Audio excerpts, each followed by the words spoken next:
Hey guys, good morning and welcome to Devbhoomi Career Point. आशा करता हूँ आप सभी लोग स्वस्थ होंगे, काफ़ी अच्छी आपकी स्टडी चल रही होगी। तो आपके आगामी UK triple SC and UK PSC परीक्षाओं के लिए हमारे यूट्यूब चैनल पे आपको लगातार टेस्ट सीरीज और स्पेशल फैक्ट क्लासेज उपलब्ध कराई जा रही हैं। तो इन क्लासेज का अवलोकन आप अवश्य करें और आने वाली परीक्षाओं में इसका 100% लाभ आपको देखने को मिलेगा। तो देखिए, जो स्पेशल फैक्ट क्लासेज हैं, आप सभी को पता है जो भी यूके ट्रिपल एससी और यूके पीएससी का सिलेबस है उसके अकॉर्डिंग आपके पास स्टडी मटेरियल होगा।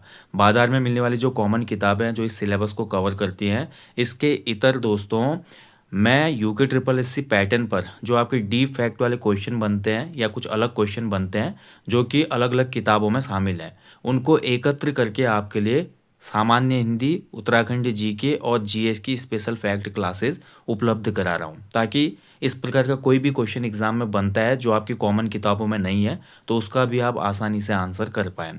यानी कि जो ये स्पेशल फैक्ट क्लासेस हैं, ये आपका नॉर्मल सिलेबस वाली क्लासों से थोड़ा डेप्थ में होंगे। तो इसलिए मैं बोलता हूँ कि इन क्लासेस को आप स्किप ना करें। इसके अलावा जो आपको टेस्ट सीरीज दी जाती है उत्तराखंड जीके, सामान्य हिंदी और जीएस की, उसमें भी आपको कुछ अलग अलग प्रश्न देखने को मिलते हैं और आयोग के नवीनतम पैटर्न और सिलेबस पर आधारित ही ये पूरी सीरीज हमने चलाई है। तो इसका आप अवश्य लाभ उठाएं, ठीक है। चलिए, आज इसी क्रम में हम देखेंगे सामान्य Hindi special fact class part 15। जैसा कि पिछले 2-3 भागों में आप देखा होगा आपने, सामान्य हिंदी का जो पार्ट 13, 14 आया था या 12 आया था, उसमें हम उत्तराखंड के स्थानीय साहित्यकारों का उल्लेख कर रहे थे। आप सभी को पता है यूके ट्रिपल एससी का जो सामान्य हिंदी में कवि परिचय वाला सिलेबस है, उसमें गद्य खंड और पद्य खंड में कुछ साहित्यकार या कवियों के नाम दिए गए हैं। लेकिन पिछले कुछ समय से आयोग का ट्रेंड रहा है कि वो उत्तराखंड वाले पोर्शन में या सामान्य हिंदी वाले पोर्शन में उत्तराखंड के जो लोकल साहित्यकार हैं और कवि हैं उनसे भी प्रश्न प्रश्न पूछ रहा है। तो इसलिए ये जो स्पेशल फैक्ट क्लासेज है महत्वपूर्ण हो जाती है। इसलिए मैं बार बार बोलता हूँ कि आप इनको देखें और अपने स्वयं के नोट्स बनाएं, ठीक है।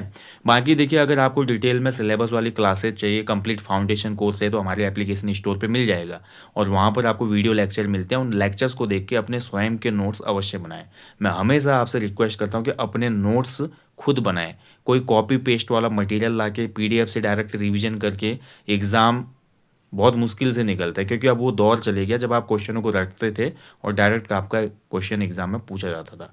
अब आपको हर जगह पर जो आपकी बेसिक नॉलेज है या कह सकते हैं कि जो विषय की समझ है उसको इम्प्रूव करना होगा, भले वो उत्तराखंड जीके हो, सामान्य हिंदी हो या जीएस हो। आप समझ ही रहे हैं समय के हिसाब से जो चैलेंजेस हैं या समय के हिसाब से कंपटीशन है वो बढ़ता ही जा रहा है और आयोग नए नए तरीक़ों से और नए नए पैटर्न पर क्वेश्चनों को फ्रेम कर रहे हैं। तो आपको भी तैयार रहना पड़ेगा। तो इसलिए हमेशा अपने नोट्स खुद बनाएं। अपने नोट्स बना के क्या होता है ना, जब भी आप कोई वीडियो लेक्चर देख के या किताब देखकर अपने स्वयं के नोट्स बनाते हैं तो लंबे समय तक वो आपको दिमाग में याद भी रहते हैं और जब भी रिवीजन की आवश्यकता होती है तो अपने बनाए हुए नोट्स से रिवीजन करने में बहुत आसानी होती है, ठीक है। चलिए, तो आज का सेशन शुरू करते हैं। सामान्य हिंदी स्पेशल फैक्ट क्लास 15, और इसमें आज हम देखेंगे उत्तराखंड के वन ऑफ बहुत ही पॉपुलर एक पोइट और मेरी भी one of the favourite poet, जिनका नाम है चंद्र कुंवर बरतवाल जी। अब चंद्र कुंवर बरतवाल जी की हम बात करते हैं। इनका जन्म हुआ था 20 अगस्त 1919 को। इनका मूल नाम था कुंवर सिंह बरतवाल। अब देखिए, बाजार से जो भी आप किताब लाएंगे बहुत कम जगह पे फैक्ट आपको देखने को मिलेगा कि इनका मूल नाम क्या था। और यूके ट्रिपल एससी स्पेशली ऐसे क्वेश्चन बना रहा है आज की डेट में, आपके हिंदी वाले पोर्शन में या उत्तराखंड जीके में पूछ लेगा वो कि उत्तराखंड के प्रसिद्ध कवि या प्रकृति के जो चितेरे कवि हैं चंद्र कुंवर बरतवाल जी, इनका मूल नाम क्या था। तो मूल नाम था इनका कुंवर सिंह बरतवाल जी। चंद्र कुंवर बरतवाल जी के उपनाम भी हैं, जैसे कि हिंदी का कालिदास इनको कहा जाता है, हिमवंत का एक कवि कहा जाता है, प्रकृति का चितेरा कवि, मातृभाषा का महान कवि। तो ऐसे ऐसे नाम इनको दिए गए हैं। और हिंदी के जो साहित्यकार है ना, वो इनको सूर्यकांत त्रिपाठी निराला जी के समकक्ष रखते हैं। यानी कि छायावादी जो हमारे एक स्तंभ थे, 4 स्तंभ में से निराला जी, उनके समकक्ष इनको रखा जाता है। और सबसे बड़ी बात, चंद्र कुंवर बरतवाल जी का अल्पायु में ही निधन हो गया था। मात्र 28 वर्ष में इनका निधन हो गया था। 28 वर्ष की उम्र तक भी इन्होंने हिंदी साहित्य को कुछ ऐसा योगदान दिया कि जिस कारण हमेशा इनको याद रखा जाता है और याद रखा जाएगा। और एक विशिष्ट इन्होंने स्थान बनाया हिंदी साहित्य में, ठीक है, या हिंदी काव्य की दुनिया में। जन्म स्थान की बात करते हैं, गढ़वाल के चमोली जनपद का मालकोटी गांव। देखिए, जब तक 1997, आपको पता है 1997 में रुद्रप्रयाग जनपद का गठन हुआ, उससे पहले जो मालकोटी गांव था इनका वो चमोली जनपद में पड़ता था, लेकिन वर्तमान में ये रुद्रप्रयाग जनपद में है। तल्ला नागपुर पट्टी पड़ती है वहाँ पे, ठीक है। माता का नाम था जानकी देवी और इनके पिता का नाम था भूपाल सिंह बरतवाल जी, ठीक है। पिता का नाम था भूपाल सिंह बरतवाल। चलिए, इसके बाद बात करेंगे। देखिए, इनका निधन हुआ 14 सितंबर 1947। तो इनका देखिए, मैंने आपको बताया मात्र 28 वर्ष में ही इनका निधन हो गया था। अब देखिए 28 वर्ष की उम्र होती क्या है, आप देख सकते हैं। 28 वर्ष में आज के जनरेशन की मैं बात करूँ तो आज के जनरेशन को समझ भी नहीं होती हिंदी काव्य की, साहित्य की। बहुत कुछ यूनिक या कह सकते हैं कुछ प्रतिभावान बच्चे होते हैं जो जानते हैं, बट एक ऐसी उम्र तक आपने हिंदी काव्य में कुछ ऐसी उत्कृष्ट रचनाएं की जो आज भी लोगों की जुबान में है या दिल में है। जैसे कि एक रचना इनकी मेरे को भी बहुत ज़्यादा अच्छी लगती है, जिसका नाम है मुझको पहाड़ ही प्यारे हैं। तो मुझको पहाड़ ही प्यारे हैं जो इनकी कविता है, बहुत ही मेरी वन ऑफ द फेवरेट कविता है वो।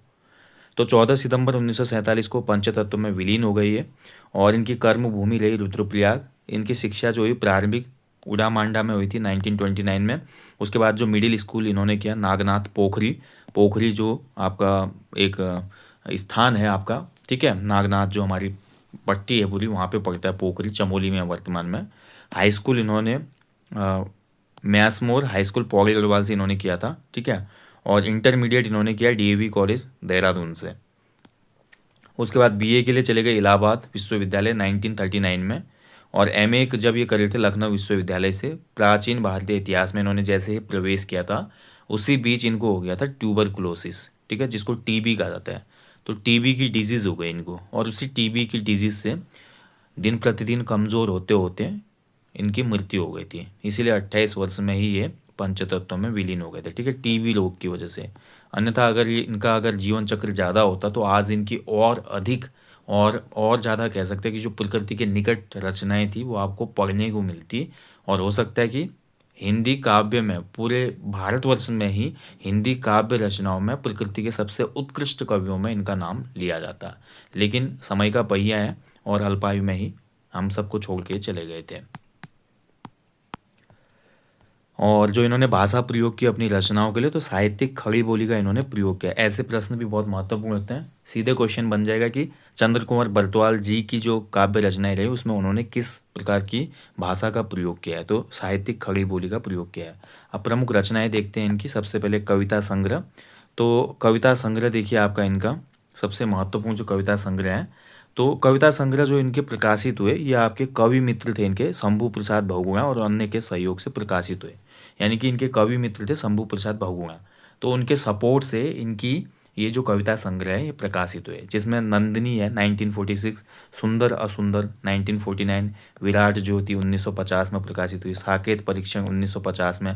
देखिए निधन तो उनका हो चुका है, लेकिन निधन के पश्चात आप देख रहे हैं रचनाएं प्रकाशित हो रही हैं कवि मित्र की वजह से। गीत माधवी इनका प्रकाशित हुआ काव्य संग्रह 1950। कंकड़ पत्थर इनका प्रकाशित हुआ 1950। पयस्वनी 1951, मानस मंदाकिनी 1951, नागिनी 1952, हिरण्य गर्भ कवि 1952, काफल पक्कू ये बहुत सर्वश्रेष्ठ गीत माना जाता है इनका। काफल पक्कू 1952 में प्रकाशित हुआ। उदय के द्वारों पर 1952, जीतू 1952, प्रणयनी 1952 में आपका प्रकाशित हुआ, ठीक है। इसके अलावा एक और रचना होगी इनकी नाट्य नंदिनी 1953 में प्रकाशित हुआ, जो कि उमाशंकर सतीश के द्वारा प्रकाशित किया गया। उमाशंकर सतीश भी एक कवि और साहित्यकार हैं। चंद्र कुंवर बरतवाल जी की कविताएं 1981 में ये प्रकाशित हुई, और इसको प्रकाशित करने में मुख्य श्रेय था बुद्धि बल्लभ थपलियाल और पहाड़ जो एनजीओ है उसके सहयोग से प्रकाशित हुए। और इतने फूल खिले जो इनकी रचना है एक और, जिसको संपादित किया था किसने, शेखर पाठक जी ने 1997 में। मथुरा दत्त मठपाल ने भी संपादित किया है इनकी एक रचना को, नदी चली जाएगी 2019 में, ठीक है। तो नदी चली जाएगी भी इनकी रचना है, जिसको मथुरा दत्त मठपाल, जिनको मैं पढ़ा चुका हूँ आपको इसी हिंदी स्पेशल फैक्ट क्लासेस में। मथुरा दत्त मठपाल जी जाने जाते हैं अपनी एक पत्रिका के लिए, दुधबोली नामक पत्रिका में इन्होंने संपादन किया, ठीक है। उसके अलावा मथुरा दत्त मठपाल से अभी यूके ट्रिपल एस ने लास्ट जो स्नातक स्तरीय परीक्षा हुई थी जो रद्द हो गई थी, तो उसमें भी क्वेश्चन पूछा था। तो इसलिए देखिए मैं बोल रहा हूँ कि सिलेबस के अलावा भी आयोग पूछ रहा है आज की डेट में। बाकी कुछ इंपॉर्टेंट फैक्ट देख लेते हैं हमारे चंद्र कुंवर बरतवाल जी के बारे में।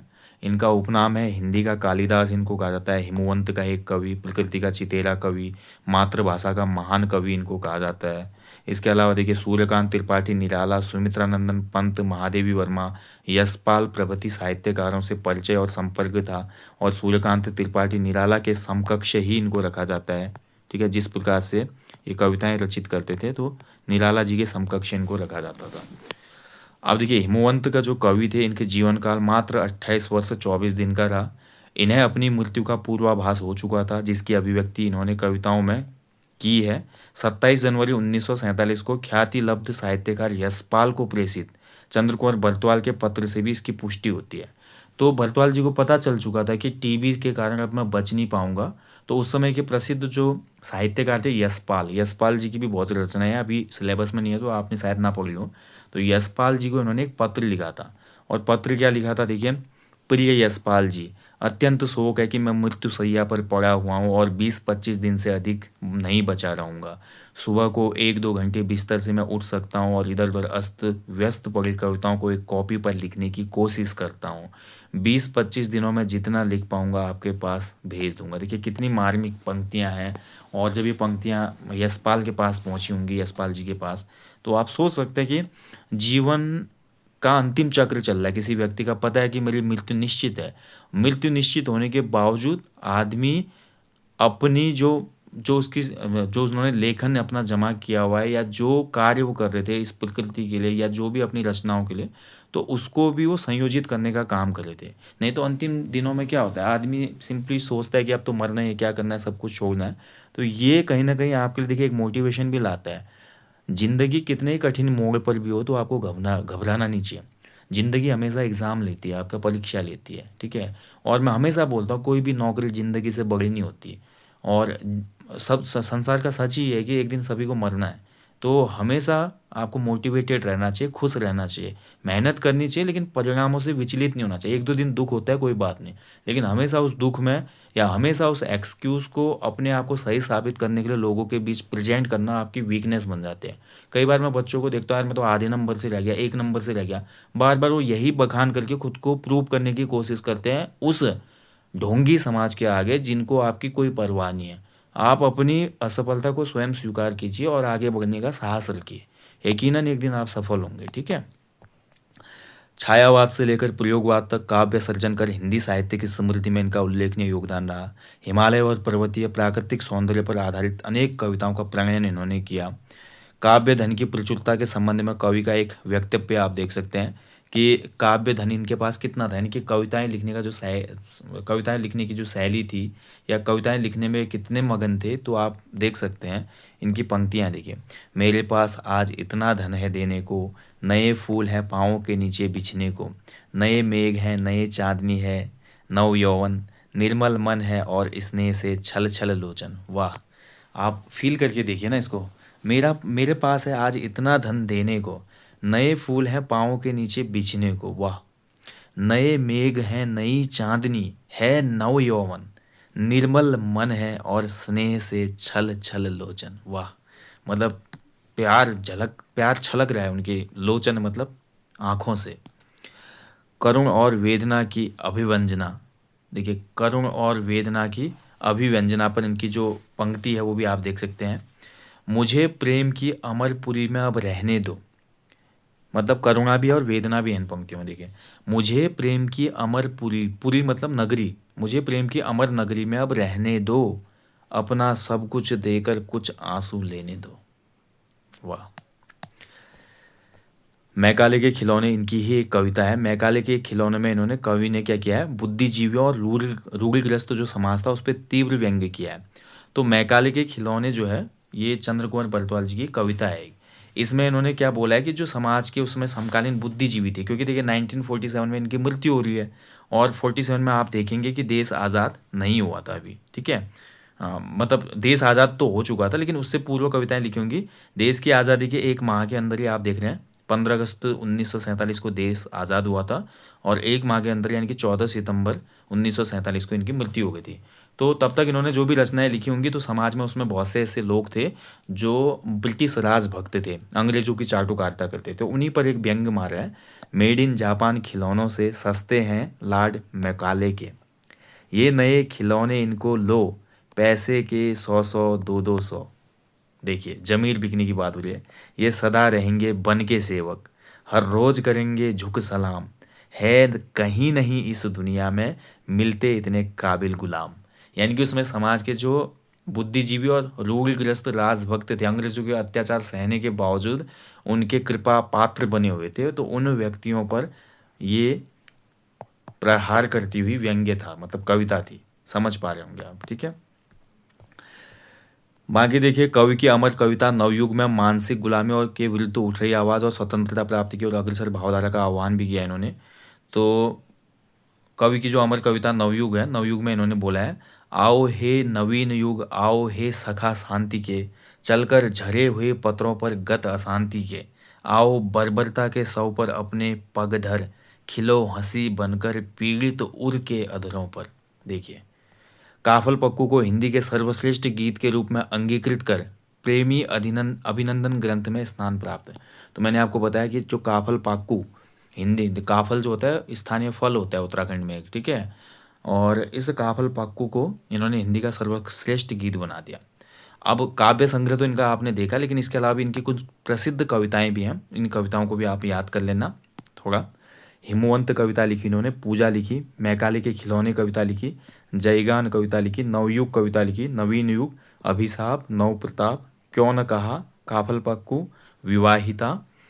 इसके अलावा कुछ और कविताएं हैं, ठीक है। आकाश इनकी कविता है, जीतू, रावण दहन, बांस का लठ, आंधी, वह लौट न आई, राम नाम की गोलियां, नृत्य जातक, पुण्य स्नान और मेरा घर। तो ये इनकी कुछ प्रमुख और प्रसिद्ध कविताएं हैं जो इन्होंने लिखी थी। बाकी एक और आपको याद रखना है, वही जो मैं आपको स्टार्टिंग में बता चुका हूँ। इनकी कविता है, मुझको पहाड़ ही प्यारे हैं, मुझको पहाड़ ही प्यारे हैं, ठीक है।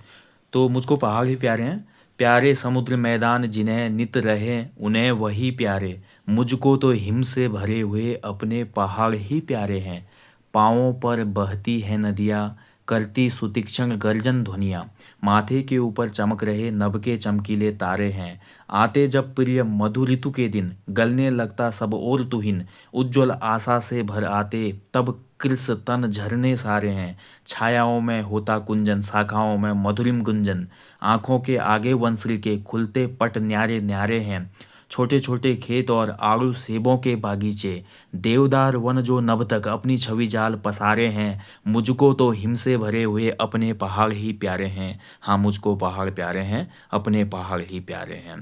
Thank you for watching guys. ऐसे ही आगे बने रहें। हमेशा की तरह बोलूँगा यार, अपने जीवन में कम से कम एक पेड़ अवश्य लगाएं और लोगों को भी इसके लिए अवेयर करें, मोटिवेट करें। साथ ही जो अपने प्यारे प्यारे पहाड़ हैं, इनको हमने बचाना है। इन पहाड़ों के लिए भी हमेशा अवेयरनेस होनी चाहिए। पहाड़ों पर कुछ टूरिस्ट जैसे पहुंचते हैं, टूरिज्म ज़्यादा हो रहा है, और काफ़ी बार हमने देखा है कि पहाड़ों पर वो लोग प्लास्टिक कचरा ऐसा वगैरह छोड़ देते हैं। तो ऐसे लोगों को भी आपने अवेयर करना है कि पहाड़ों पर जब भी घूमने जाएं तो वहाँ पर स्वच्छता का विशेष ध्यान रखें, और अपने पहाड़, अपनी संस्कृति, अपनी देवभूमि, अपने उत्तराखंड की रक्षा के लिए हमेशा आपको तत्पर रहना चाहिए। जय हिंद, जय देवभूमि।